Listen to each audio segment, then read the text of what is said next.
নমস্কার সবাইকে, স্বপ্ন উড়ান চ্যানেলের একটি নতুন ভিডিওতে তোমাদেরকে আবার অনেক স্বাগত জানাই।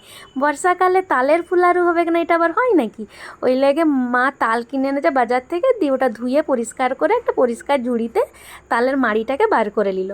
তারপরে আমি এইদিকে নারকেল একটু কুড়ি নিলাম, দিয়ে একটা গামলার মধ্যে এক গ্লাস আটা দিয়েছি, 2 গ্লাস চালের গুঁড়ি দিয়েছি, উয়ার মধ্যে একটুখানি আবার স্বাদ মতো লবণও দিয়েছি, দিয়ে ভালো করে সব 3টা জিনিসকে মাখিয়ে নিলাম, কারণ লবণটা সব জায়গায় লাগতে হবে তো ওই লেগে। তারপরে উয়ার মধ্যে নারকেল কুড়ি দিয়ে দিলাম, দিয়ে পর ওই যে তালের মাড়িটা যেটা রাখা ছিল ওইটাকে ওর মধ্যে মাখিয়ে দিলাম, দিয়ে সুন্দর করে এটাকে ভালো করে একটু ফেটিয়ে নিলাম। এবার তালটা বড় মিষ্টি ছিল, কিন্তু হলে হবে কি, তালের বড়া হবে, ফুলারু হবে, একটু মিষ্টি না হলে হয়। আরও ভালো করে গুড় মাখিয়ে ভালো করে ফেটিয়ে নিলাম। হ্যাঁ দেখো, এদিকে আবার মাছিরাও এসে হাজির, ওদেরও তো খেতে মন যায় বলো দেখি।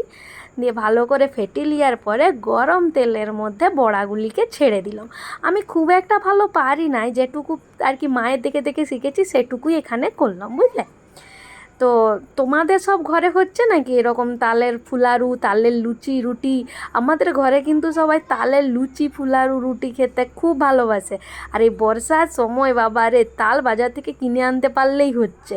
দিয়ে মা একদম ছাড়িয়ে রেডি করে রাখে, আর আমি বহুদিন পরে ঘর গেছিলাম, যার লেগে মা করেছে। দেখো আমি নিজেই করছি, মা শুধু মেরে দিয়েছিল। মায়ের সাথে গল্প করতে করতে, বুনুর সাথে গল্প করতে করতে আমার এদিকে ফুলারু রেডি। আচ্ছা, তোমাদের আমার এই ফুলারুগুলো কেমন লাগলো একটু অবশ্যই কিন্তু তোমরা আমাকে জানাবে।